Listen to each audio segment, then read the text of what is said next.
이스라엘 백성들이 애굽에서 종살이한 횟수가 400년입니다. 400년 만에 애굽을 탈출했습니다. 당연히 400년 만에 떠나는 길이었기 때문에, 탈출이었기 때문에 쉽지가 않았습니다. 지리적으로도 애굽을 떠나는 것이 쉽지 않았고, 정서적으로나 문화적으로도 애굽을 떠나는 것이 쉽지 않았습니다. 10가지 재앙 가운데 역사하시는 하나님을 경험했고, 또한 출애굽을 경험했지만 여전히 애굽에서의 노예로 살던 습성을 버리지 못했습니다. 노예란 남의 소유가 되어서 산 사람을 노예라고 합니다. 노예란 남의 소유가 되어 주인의 뜻대로 부림을 받은 사람을 노예라고 합니다. 그렇기 때문에 노예로 오래 산 사람들에게는 노예만이 가지는 노예의 근성이 생겨나게 됩니다. 근성이라는 것은 뿌리 깊게 박힌 성질을 의미하는데, 너무 뿌리 깊게 박고 있어서 좀처럼 뽑아낼 수 없는, 뽑혀지지 않는 습성을 근성이라고 합니다. 근성이라고 할 때 근자는 뿌리 근자예요. 뿌리 깊게 우리의 내면과 삶에 박혀 있는 성질, 이것을 근성이라고 합니다. 이스라엘 백성들이 노예로 400년 동안 애굽에 살면서 뿌리 깊게 박힌 성질이 있었습니다. 이스라엘 백성들의 노예 근성을 찾아내기란 그렇게 어렵지 않습니다. 여러분, 우리 안에 있는 사람의 성격을 알기란 어려운 게 아니에요. 잠깐만 같이 있어 보면 그 사람의 성격을 금방 알 수 있고, 특별히 어려움과 위기가 닥치면 그 사람의 성격을 좀 더 선명하고 분명하게 알 수 있습니다.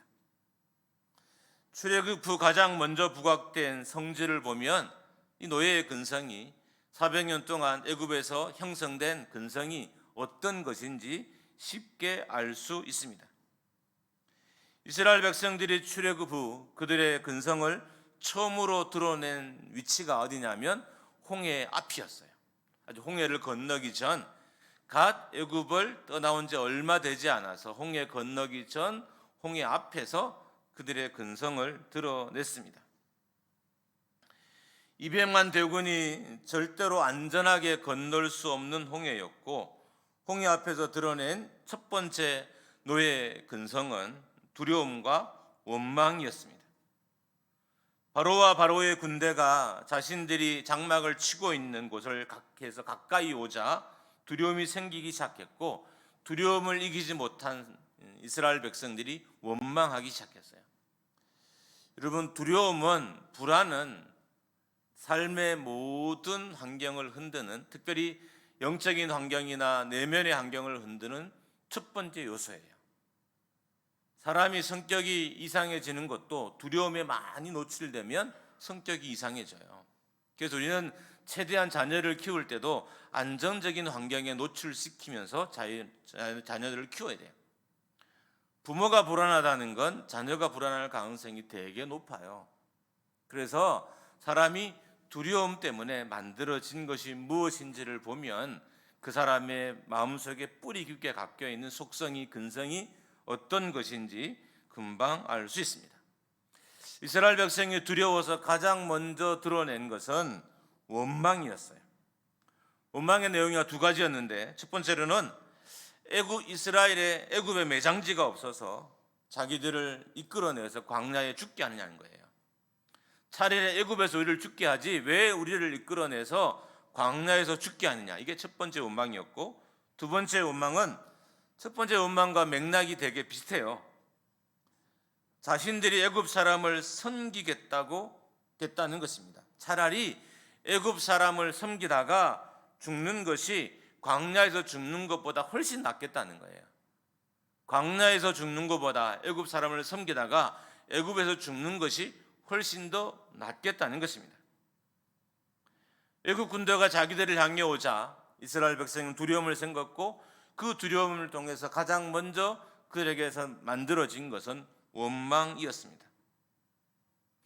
하나님도 이렇게 될까 봐 걱정하셨어요.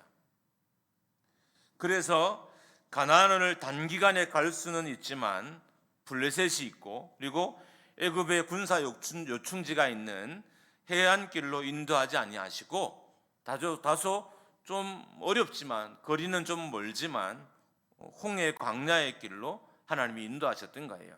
다시 말하면 군대를 만나고 어려움을 만나면 쉽게 불안하고 염려에 빠질까 봐 하나님도 걱정이 되셨던 거예요. 그래서 블레셋이 진치고 있는 그리고 애굽의 군사 요충지가 있는 해안길을 피해서 광야의 길, 사막의 길로 홍해의 길로 이스라엘 백성들을 인도하셨던 것입니다. 그런데 쫓아오는 애굽의 군대를 보고 노예의 근성이 발동되었습니다. 분명히 이때도 하나님의 임재의 상징인 불기둥과 구름기둥이 함께 있었어요. 그런데도 두려웠고 이 두려움을 이기지 못해서 모세를 원망하기 시작했습니다. 사람이 두려움을 이기지 못하면 뭔가가 나와요. 염려를 이기지 못해도, 근심을 이기지 못해도 그 안에서 뭔가가 나와요. 이스라엘 백성들은 자기를 쫓아오는 애굽의 군대를 보고 두려움을 이기지 못했어요. 자기가 향해 나가건 앞에는 홍해가 있었고 뒤에는 애굽의 군대가 있었어요. 사면 초가에 처하자 모세를 원망하기 시작했습니다. 400년 동안 길들여온 노예의 근성, 본성을 이기지 못하고 문제 앞에서 신속하게 모세를 원망하기 시작했습니다. 이스라엘 백성들이 애굽에서 400년 동안 길들여진 근성은 노예의 근성입니다. 이 노예의 근성이 그들의 본성이 된 거예요. 노예의 근성이 그들의 내면의 성질이 되었던 것입니다. 이스라엘 백성들은 출애굽하면서 애굽의 군대와도 싸워야 했고요, 광야의 척박한 환경과도 싸워야 했고요, 그들의 본성과도 싸워야 했습니다. 이 본성은 문제 앞에서, 두려움 앞에서 너무 쉽게 튀어나왔습니다. 자신들을 쫓아오는 애굽의 군대를 보고 원망하기 시작했고, 홍해를 마른 땅처럼 건넌 후 사흘이 지나지 않아서 얻은 물이 쓰다고 또 원망하기 시작했습니다. 애굽을 나온 지 45일 만에 애굽에서 먹던 고기가 생각이 나서 또 원망하기 시작했습니다. 르비딤에서도 물이 없어 모세와 다퉜습니다. 가나안을 앞두고 10명의 정탐꾼들의 부정적인 보고와 백성들의 원망으로 말미암아 40년 동안 광야를 헤매야 했습니다. 모세가 광야 생활 40년 동안 가장 많이 싸워야 했던 것은 광야의 척박한 환경이 아니라 이스라엘 백성들의 본성이었어요. 400년 동안 길들여진 본성, 인간이라면 누구나 가지고 있는 이 본성과의 싸움이 광야에서의 가장 큰 싸움이었습니다. 이 본성을 이기지 못해서 광야에서 20세 이상의 장년들은, 성년들은 다 죽었어요. 어떻게 보면 그들이 죽을 때까지 40년 동안 하나님께서 광야를 그들을 끌고 다니신 거예요. 본성 때문에, 이 원망 때문에 광야에서 다 죽게 되었던 것입니다. 에베소서 2장 3절을 우리가 세 번역으로 한번 보겠습니다. 같이 읽습니다. 시작. 우리도 모두 전에는 그들 가운데서 육신의 정욕대로 살고 육신과 마음이 원하는 대로 행했으며 나머지 사람들과 마찬가지로 날 때부터 진노의 자식이었습니다. 개역 개정에서는 진노의 자식이었습니다라는 이 말을 본질상 진노의 자녀였다라고 번역해 놨습니다. 이런 거죠. 우리의 천성이, 우리의 성향이, 우리의 기질이 하나님을 화나게 하는 존재였다는 거예요. 하나님의 진노의 처벌을 받아야 하는 존재였다는 것입니다. 우리의 본성은 가만두면 이렇게 된다는 거예요. 우리의 본성 그냥 본성도로 버려두면 하나님께 징계를 받는 자리에 가는 사람들이고, 우리의 본성은 본성대로 그냥 두면 하나님의 형벌을, 하나님의 처벌을, 하나님의 징계를 받아야 되는 그런 사람이라는 겁니다. 그래서 본성대로 살지 말라는 거예요. 갈라디아서 4장 8절입니다. 이것도 세 번역으로 봅니다. 같이 읽겠습니다. 그런데 전에는 여러분이 하나님을 알지 못해서 본디 하나님이 아닌 것들에게 종노릇하였지만, 이런 거죠. 우리는 그냥 가만히 두면 본질상 하나님이 아닌 것들을 찾아가서 종노릇하기를 자처하는 사람이라는 거예요. 우리 본성대로 두면 우리는 그냥 하나님이 아닌 것들을 쫓아가서 그 앞에서 종이 되겠다고 맹세하고 자기의 삶을 드리는 존재가 우리라는 겁니다. 우리는 본성을 이기지 못하면 하나님을 경배하거나 하나님을 예배하기 어려워요. 본성대로 두면 그냥 물질을 쫓아가서 물질을 숭배하고, 본성대로 두면 우상을 쫓아가 우상들을 숭배하고, 본성대로 두면 세상을 쫓아가서 세상을 숭배하는 사람이 우리라는 거예요. 그래서 본성을 죽이고 이겨야 한다는 겁니다. 그렇기 때문에 출애굽한 이스라엘 백성들이 다시 애굽을 그리워하고 있었어요. 자기가 버린 거잖아요. 자기가 떠나온 거잖아요. 그냥 본성대로 두니까 다시 떠나온 것이 그립고 자기가 버린 것이 그리웠던 것입니다. 가만히 두면 하나님이 아닌 것을 찾아가 종노릇하는 존재, 그래서 하나님을 분노케 하는 존재, 하나님의 징계와 하나님의 진노의 대상이 우리라는 거예요. 그래서 본성대로 살도록 두면 안 되는 것입니다. 그렇기 때문에 우리는 본성이 내 안에서 역사하지 못하도록 해야 됩니다. 우리가 우리의 본성을 좀 더 잘 이해하기 위해서 요한복음 8장 44절을 볼 필요가 있습니다. 이것도 세번역입니다. 같이 읽습니다. 시작. 너희는 너희 아비인 악마에게서 났으며 또 그 아비의 욕망대로 하려고 한다. 그는 처음부터 살인자였다. 또 그는 진리 편에 있지 않다. 그것은 그 속에 진리가 없기 때문이다. 그가 거짓말을 할 때에는 본성에서 그렇게 하는 것이다. 그는 거짓말쟁이며 거짓의 아비이기 때문이다. 우리가 마귀에게서 났다는 거예요. 그러면 우리의 본성은 마귀적인 거예요. 우리의 본성대로 그냥 살도록 두면 마귀가 좋아하는 일을 하고 마귀가 기뻐하는 일을 하는 존재가 여러분과 저라는 거예요. 기분 나쁘지만 우리는 마귀에게 났어요. 성경의 말씀이에요. 마귀의 본성을 지니고 있는 사람들이에요. 이 본성을 이기지 못하면 마귀적인 것이 여러분과 저입니다. 그냥 두면 마귀의 종노릇하고, 그냥 두면 마귀를 쫓아가고, 마귀의 문화를 쫓아가고, 마귀의 습성을 쫓아가고, 마귀의 삶을 쫓아가는 존재들이란 겁니다. 그래서 본성을 이겨야 하는 거예요. 야고보서 4장 7절입니다. 우리 같이 한번 읽습니다. 시작.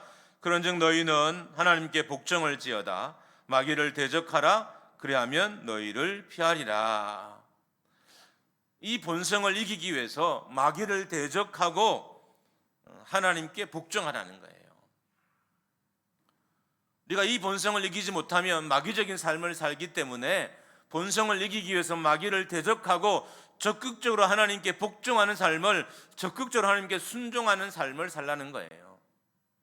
여러분, 우리는 가만둬도 누군가를 순종하고 누군가를 복종하고 누군가를 따르는 존재인데, 그냥 가만두면 본성상, 본질상 우리는 마귀를 쫓는 존재라는 겁니다. 그래서 가만두면 안 되는 거예요. 여러분을 그냥 버려두면 안 된다는 거예요. 여러분의 마음이 나쁜 길을 걷도록, 여러분의 생각이 나쁜 길을 걷도록, 여러분의 결정이 나쁜 것을 향하도록 그냥 두면 안 된다는 거예요. 왜? 우리는 마귀의 자녀였기 때문에 습성상 마귀를 다시 쫓아간다는 거예요. 여러분, 알아야 할 것은 우리가 부활의 영체를 잊기 전까지 이 마귀의 속성을 끊을 수 없어요. 우리가 육체를 입고 있는 동안은, 우리가 다시 살아서 부활체가 되기 이전까지는, 거룩한 모습을 입기 전까지는 여전히 마귀의 속성이 우리를 괴롭히고 우리를 힘들게 한다는 것입니다.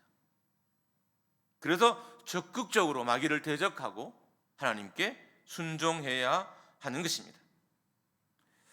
성도들이 목회자에 대해서 오해하는 것이 하나가 있습니다.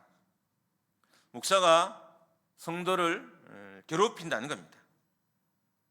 이런 거예요. 그냥 가만두면 예수님은 잘 믿을 텐데 왜 자꾸 우리를 괴롭히냐는 거예요. 왜 그럴까요? 목사가 성격이 나빠서 성도를 괴롭힐까요? 성격이 나빠서 새벽기도 하자고 권면하고, 성격이 나빠서 특세하자고 권면하고, 성격이 나빠서 훈련하자고 권면하고, 성격이 나빠서 자꾸 모임하자고 권면할까요? 아닌 거예요. 왜요? 본성대로 두면 여러분이나 제가 할 행동이 뻔하기 때문에 본성대로 살지 못하도록 하기 위해서 그렇게 하는 것입니다. 여러분과 저나 가만두면 다 마귀에게 돌아가요. 우리를 가만 버려두면, 예배하지 않고 버려두면, 말씀에 순종하지 않고 버려두면, 양육받지 않고 버려두면, 기도하지 않고 버려두면 우리는 다 마귀에게 다시 돌아가요. 마귀가 좋아하는 일을 하고, 마귀가 기뻐하는 일을 하고, 마귀가 즐거운 일을 하는 존재로 다시 돌아간다는 것입니다. 우리는 본성을 앞에서 말했던 것처럼 부활의 몸을 입기 전까지는 본성을 결코 벗어날 수 없어요. 이 육신과 이 몸을 입고 있는 한은 결코 우리는 이 본성을 벗어날 수 없어요. 단지 이기는 거예요. 벗어날 수 없지만 이길 수는 있어요. 그래서 우리는 이겨야 하는 것입니다. 목사도 본성이 힘들지 못하도록 해야 목회를 온전히 할 수 있고요, 성도들도 본성이 힘쓰지 못하도록 해야 성도의 삶을 온전히 살 수 있는 거예요. 본성대로 버려두면 우리는 마귀적이요, 우리는 사탄적이요, 하나님을 거역한 일들을 쉽게 하고 쉽게 판단하고 결정하는 존재라는 겁니다. 이 땅에 몸을 입고 이 땅에 육체를 인두고 있는 동안 그렇게 산다는 거예요. 그래서 본성이 힘쓰지 못하도록 본성을 죽여야 하는 것입니다.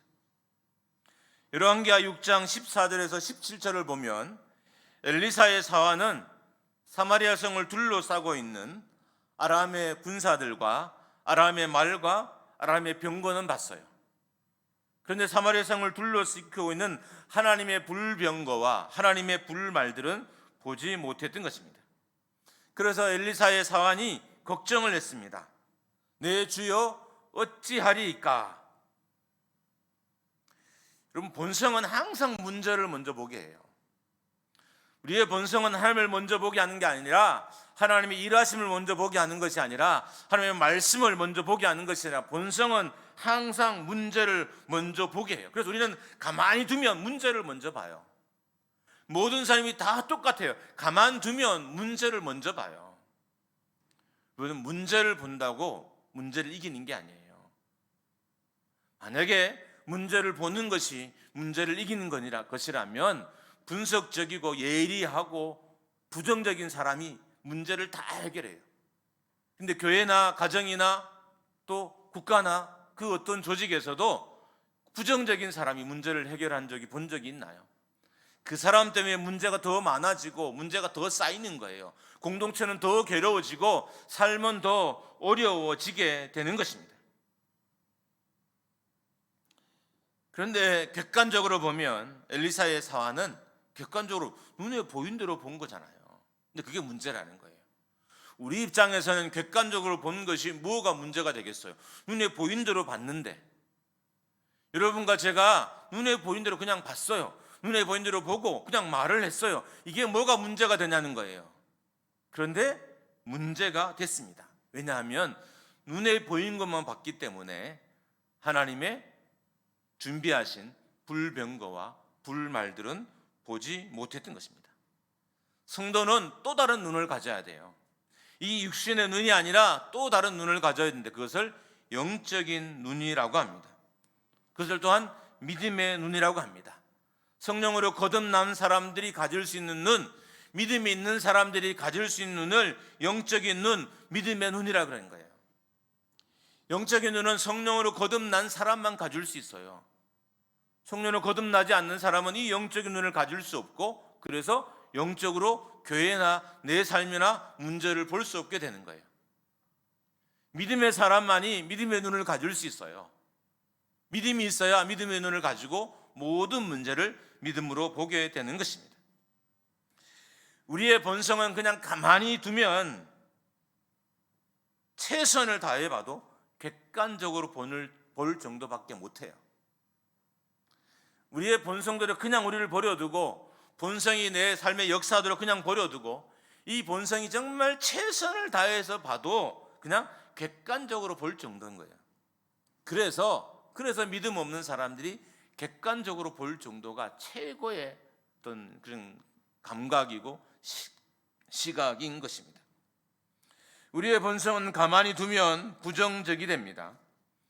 하나님의 시선으로 보게 하는 영적인 눈이 열려야 본성의 관점을, 본성의 시점을 이길 수 있게 되는 것입니다. 본성의 눈으로는 하나님의 일을 할 수가 없습니다. 본성의 눈으로는 믿음의 일을 볼 수도 없습니다. 그래서 인간적인 것, 부정적인 것, 잘못된 것만 보게 되는 거예요. 본성이 성령께 장악당할 때 보게 되는 것을 넘어서서 하나님의 일을, 하나님의 계획하심을, 신비한 것을, 영적인 것을, 하나님의 것들을 볼 수 있게 되는 거예요. 우리의 본성이 믿음에 의해서 단단히 묶여지지 않으면, 우리의 본성이 성령으로 말미암아 온전해지지 아니하면 우리 하나님의 일과 하나님의 계획과 하나님의 신비하신 것과 영적인 것과 그리고 하나님의 것들을 볼 수 없게 되는 것입니다. 그렇다면 우리가 어떻게 이 본성을 이길 수 있을까요? 첫 번째로는 말씀의 조정을 받아야 돼요. 말씀이 우리 이 본성을 조종하도록 해야 된다는 거예요. 잠언 29장 18절입니다. 같이 읽습니다. 시작. 묵시가 없으면 백성이 방장히 행하거니와 율법을 지키는 자는 복이 있느니라. 인간은 자율적으로 훈련이 되지 않습니다. 말씀의 구속을 받아야 합니다. 근데 말씀을 들으려면 어디 있어야 돼요? 하나님 앞에 있어야 돼요. 여러분, 말씀은 세상에서 들을 수 있는 게 아니에요. 물론 하나님이 때로는 지나가다가 자연현상을 보고 지나가다 어떤 사건을 보고 하나님의 말씀을 듣고 깨달을 수도 있지만, 하나님의 마음을 알 수도 있지만, 본질적으로 하나님의 말씀은 하나님 앞에 있어야만 들리는 거예요. 하나님 앞에 있지 않는데, 기도의 자리에, 예배 자리에 겸손히 서 있지 않는데 하나님의 말씀이 들릴 리가 없다는 거예요. 말씀 앞에 서 있지 않는데 하나님의 음성이 내게 다가오지 않는다는 것입니다. 사무엘상 3장에서 엘리에게는 하나님의 음성이 들리지 않았고 사무엘에게는 하나님의 음성이 들렸어요. 여러 이유가 있겠지만 이미 엘리는 범죄했고 또 엘리의 가문이 범죄했고 하나님의 말씀을 어긴 사람이었기 때문에 엘리를 향한 하나님의 음성이 들리지 않을 수도 있어요. 그냥 성경에 가만히 보면 가장 큰 차이가 하나 있는데, 엘리는 처소에 잤고 사무엘은 하나님의 성전에 있었어요. 그러니까 있는 곳에 따라서 하나님의 소리가 들리는 게 다르다는 거예요. 말씀을 듣는 자리에, 말씀을 들리는 자리에 있어야 되는 거예요.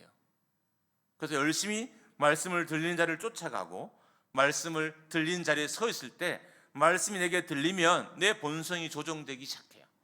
내 교만하는 마음이 말씀에서 조정되기 시작하고요, 내 욕심이 말씀에서 조정되기 시작해요. 성령의 사람은 말씀을 위해서 당할 수 있어요. 당해야 하고 성령이 그렇게 하시는 분이에요. 그래서 말씀에서 조정당하지 않으면 우리는 본성대로 살아간다. 말씀이 들리는 자리에 있어야 하고 말씀이 들릴 때부터 우리의 본성이 조정되기 시작하고 본성대로가 아니라 말씀대로 살 수 있게 되는 것입니다. 말씀으로 사는 삶과 본성으로 사는 삶은 완전히 다른 거예요. 말씀이 들려야 말씀으로 살고요, 말씀이 들리지 않으면 본성으로 살게 되는 거예요. 목장교회 모든 성도들의 귀가 열려서 말씀이 들려지기를 주님의 이름으로 축원합니다. 할렐루야. 여러분의 가정에서도 하나님의 말씀이 들려지기를 주님의 이름으로 축복합니다. 당연히 이 예배 장소에서, 주의 교회에서도 말씀이 들려지기를 주님의 이름으로 축원합니다. 그러면 이 말씀이 우리의 삶을 조정해요. 그래서 본성대로 살지 않도록 나를 막아주고 나를 컨트롤해 줍니다. 말씀을 아는 것이 아니라 말씀이 들려야 되는 거예요. 말씀을 아는 것과 듣는 것은 완전히 달라요. 말씀을 지적으로 깨닫는 것과 말씀을 듣는 것은 완전히 다른 일이에요. 물론 하나님께서 우리 이성을 사용하셔서 말씀을 깨닫게 하시기도 하지만 말씀이 들려지는 건 완전히 다른 경지인 거예요. 여러분의 귀가 열려서 말씀이 들려져야 돼요. 그리고 들려질 때 우리의 본성들이 통제되기 시작하는 것입니다. 두 번째로 우리의 본성이 죽어야 본성을 이길 수 있습니다. 자신의 본성을 십자가에 못 박음으로 말미암아 본성을 죽여야 되는 거예요. 요한복음 12장 24절입니다. 같이 읽습니다. 시작. 내가 진실로 진실로 너희에게 이르노니 한 알의 밀이 땅에 떨어져 죽지 아니하면 한 알 그대로 있고 죽으면 많은 열매를 맺느니라. 우리가 왜 삶에 열매가 없을까요? 본성이 죽지 않아서 그래요. 나를 둘러싸고 있는 내 본성이란 내 껍질이 죽지 않아서 열매가 없게 되는 것입니다. 본성은 영적인 열매를 해치는 존재예요. 내 삶에 하나님이 맺고 싶어하는 영적인 열매들이 있어요. 성경 그것을 성령의 열매라고 하는데 그 열매를 본성이 자꾸 해쳐요. 이 본성이 죽지 않으면, 본성을 십자가에 못 박지 않으면, 본성이 썩어서 없어지지 아니하면 어떻게 돼요? 이 본성이 내 영적인 열매를 해쳐요. 교회를 해치는 것도 본성이고요, 교회의 사역을 해치는 것도 본성이고요, 영혼 구원의 사역을 망치는 것도 본성이에요. 그래서 본성을 죽여야 하는 것입니다. 우리가 왜 공허할까요? 열매가 없어 공허하죠. 근데 이 본성이 내 열매를 항상 망치는 거예요.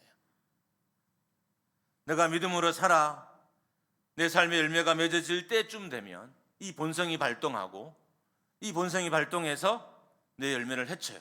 그래서 열매가 다시 없어져 버려요. 썩어져 버리고 사라져 버려요. 그래서 공허해지는 거예요. 사람이 믿음의 열매가, 성령의 열매가 맺어지면 결코 공허하지 않아요. 열매가 맺어지잖아요. 내면이 공허할 수 없어요. 여러분, 가을에 풍성한 결실을 보고 결실을 맺어진 포도나무나 사과나무나 들판을 봤을 때 농부의 마음은 공허하지가 않아요. 결실이 있기 때문에. 내 삶도 내 안에 하나님 주신 결실이 있고 영적인 결실이 있으면 공허하지 않아요. 이 결실이 없어서 공허한데 이 결실을 망치는 것이 내 본성이라는 거예요. 그래서 본성을 죽이고 이겨야 하는 것입니다. 본성, 옛자, 옛 삶이 죽어야 열매를 맺을 수 있습니다. 이 열매라는 단어의 의미 중에는 찬양이라는 의미도 있어요. 이 헬라 단어의 속에 저 끝에 좀 보면 이 열매라는 단어의 의미 중에 하나가 찬양이라는 의미가 있어요. 그래서 이런 결론이 내려지더라고요. 내가 죽지 않으면 찬양할 수 없다는 거예요. 내 본성이 죽지 않으면 하나님을 온전히 찬양할 수 없고, 내 본성이 죽지 않으면 하나님을 온전히 예배할 수 없다는 거예요. 찬양은 본성이 죽은 사람이, 본성이 조정된 사람이 하나님께 드린 것이 찬양이라는 거예요. 그래서 본성대로 살면 하나님을 예배할 수 없고, 본성대로 살면 하나님을 찬양할 수 없는 것입니다. 순종도 본성이 죽은 사람이 할 수 있습니다. 본성이 죽으면 그때부터 믿음도 자라기 시작하고 그때부터 내 삶의 열매가 맺어지는 것입니다. 여러분, 내 삶의 영적인 열매는 누가 맺어주는 게 아니에요. 다 내가 맺는 거예요. 때로는 부모님의 기도가 내 삶의 영적인 열매가 되는 건 사실이지만 그 부모가 한 그 기도가 열매 맺을 때 그 열매를 해치는 것도 내 본성이라는 것도 알아야 돼요. 무조건 부모의 기도가 다 열매와 결실이 되는 것이 아니라 내 본성이 그 열매를 해치면 열매 맺지 못하는 거예요. 그래서 우리는 본성을 이기고 본성을 극복하고 본성을 죽여야 하는 것입니다. 세 번째로 성령이 본성을 이기게 하고 다른 삶을 살게 합니다. 사도행전 1장 8절입니다. 우리 같이 읽습니다. 시작.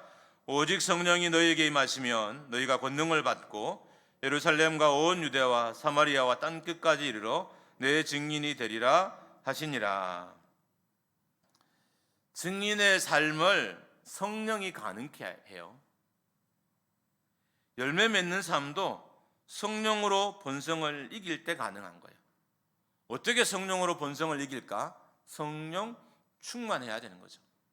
이미 우리는 다 성령을 받은 사람이고 성령이 다 우리 안에 내주하는 사람이에요. 내 안에 성령께서 마음껏 역사하는 것이 성령 충만이에요. 성령 충만할 때 이 본성을 이기게 되는 거예요. 성령을 의지하고 성령을 의탁하고 성령을 의뢰할 때 성령이 충만해져요. 성령을 소멸하고 성령을 무시하고 성령을 함부로 대하면 성령의 내 안에서 역사하지 않는 거예요. 성령이 역사하지 않으면 본성이 일하고 본성이 일하는 곳에는 열매와 결실이 없게 되는 겁니다. 그래서 성령 충만할 때 우리가 본성을 이길 수 있게 되는 것입니다. 성령으로 본성을 이기지 않으면 새로운 삶, 증인의 삶을 살 수 없다. 그래서 성령을 받으라라고 말하고 있는 것입니다. 너희가 성령이 너희에게 임하면 땅끝까지 이르러 내 증인이 되리라라고 말씀하셨어요. 성령의 삶을 살 때 본성을 이기고 증인의 삶을, 하나님의 삶을, 비전의 삶을 살 수 있다는 의미인 것입니다. 그럼 본성을 이기지 않으면 새 삶이 열리지 않습니다. 본성대로 살아서는 옛 삶이 계속 반복될 뿐이에요. 지금 여러분의 삶에 옛 삶이 반복되죠. 어제의 내 모습이 오늘의 반복되고 결혼 초기의 내 모습이 지금 반복되고 30년 40년 사는데 여전히 내 옛 삶이 내 안에 반복되는 것은 내가 본성을 죽이지 않았다는 거예요. 본성을 죽이지 않으니까 새 삶이 열리지 않고 옛 삶이 반복되는 거예요. 우리가 데자뷰라 그러죠. 마치 옛날에 있었던 일들 같은 것들이 지금 내 눈앞에 다시 일어나는 것. 가끔 가다 보면 옛날에 화내던 내 모습이 그대로 그렇게 오버랩될 때가 있어요. 똑같은 거예요. 그때 10년 전에 화내던 모습이나 지금의 화내는 모습은 너무 똑같은 거예요. 사람이 이 정도는 알아야 돼요. 그래야 짐승이 안 돼요. 내가 10년 전에 화내던 모습이 아직 그대로네. 정말 부끄럽다. 이 정도는 돼야 돼요. 사람이 똑같이 화내고 똑같이 분노하면서 평생 그걸 모르면 이게 말이 안 되잖아요. 이런 삶에 어떤 변화가 있을 수 있어요? 최소한 우리는 그냥 믿음이 없어도 이성적으로도 그냥 객관적으로도 10년의 전의 삶이 다시 반복되고 있구나, 20년의 나의 삶이 반복되고 있구나, 사춘기 때 내 모습이 다시 반복되고 있구나, 예수 믿지 않을 때 모습이 지금 다시 내 안에 반복되고 이 정도는 알아야 된다는 거예요. 이 본성을 이기지 않으면 새로운 삶이 열리지 않습니다. 과거가 반복되는 것, 본성을 이기지 못한 거예요. 아마 지금 여러분의 삶에도 수많은 과거가 반복되고 있을 거예요. 과거는 지대한 영향을 미쳐서 끊임없이 현재 반복 재생되는 역할을 해요. 마치 옛날로 비유하면 테이프와 같아요. 테이프를 플레이에 놓고 누르면 계속 반복되잖아요. 10년 전에 녹화해 놓은 영상이 계속 반복되는 거예요. 본성은 과거를 반복되게 해요. 본성을 이겨야 새 삶이, 새로운 삶이 내 앞에 열린다는 거예요. 그런 의미에서 본성과 싸워야 하는 것입니다. 이스라엘 백성들의 광야의 삶은 본질적으로, 근본적으로 그들의 본성과의 싸움이었고요. 이스라엘 백성들이 가나안에 들어갔을 때의 본질적인 삶도 본성과의 싸움이었습니다. 그들이 가나안에서 하나님의 자녀로, 하나님의 백성으로 살 수 없었던 것은, 오래 살 수 없고 끊임없이 외세의 침입을 받았던 것은 본성을 이기지 못했기 때문입니다. 다시 우상을 섬기는 자리로 가고 다시 하나님을 거역한 자리로 그들이 쉽게 돌아갔던 것은 그들이 본성을 이기지 못했기 때문에 과거가 다시 그들의 삶에 반복되고 있었던 것입니다. 우리가 왜 본성으로 싸워야 될까요? 가장 우선적인 건 과거가 반복되지 않게 하기 위해서입니다. 과거에 잘못된 내가 반복되지 않도록, 과거에 잘못된 내가 다시 리플레이 되지 않도록 본성을 이겨야 돼요. 이겨야 새 삶이 열려요. 이기지 못하면 짊어지고 가요. 이겨야 버리는 거예요. 우리는 다 과거를 짊어지고 다녀요. 필요 없는 거잖아요. 대부분의 과거는 필요 없는 건데 이것을 짊어지고 그렇게 버리라고 하는데도 고집을 피우면서 짊어지고 다니는 게 우리예요. 그래서 새 삶이 시작되지 않는 거죠. 과거의 본성은 내가 이기고 버려야 하는 것입니다. 그래야 새 삶을 살 수 있어요. 더 나아가서 우리가 본성을 이겨야 궁극적인 예배자가 될 수 있어요. 우리가 예배에 대한 기대감이 많잖아요. 우리 교회에 가서 예배 드렸을 때 말씀은 은혜가 되고 찬양은 은혜가 되고 하나님의 역사는 정말 풍성해지면 좋겠다, 이런 기대감으로 오잖아요. 그렇게 기대감이 채워지지 않는 책임에는 저도 있겠지만 근본적으로는 우리 모두가 본성을 이기지 않고 여기 있기 때문입니다. 본성을 이긴 자가 예배할 수 있어요. 본성을 이긴 자가 하나님을 찬양할 수 있고, 본성을 싸워서 승리한 자가 하나님의 말씀을 온전히 들을 수 있게 되는 것입니다. 우리가 옛사람, 우리가 옛자, 우리가 본성과 싸워야 하는 것은 본성으로는 하나님을 예배할 수 없기 때문입니다. 왜? 우리는 본질상 마귀의 자녀, 진노의 자녀에서 마귀에게 난 사람이었어요. 가만두면 마귀를 경배하고 예배하는 사람이 어떻게 온전히 하나님을 경배하고 찬양하고 예배할 수 있겠냐는 거예요. 못해요. 그래서 본성을 이기고 죽여야 하는 것입니다. 우리가 마귀를 떠나야 하는 것도 마귀의 성품으로는 하나님을 예배할 수 없기 때문인 것입니다. 말씀에 의해서 우리의 본성이 매일 조정이 되고, 자기의 본성을 매일 십자가에 못 박고, 성령으로 우리의 본성이 극복되어지는 삶을 살아야 합니다. 그때 새 삶을 살 수 있는 거예요. 우리는 버리고 싶은 과거가 많아요. 이 과거는 내가 본성을 버릴 때 버려지는 겁니다. 과거는 내 본성이 붙잡고 있는 거예요.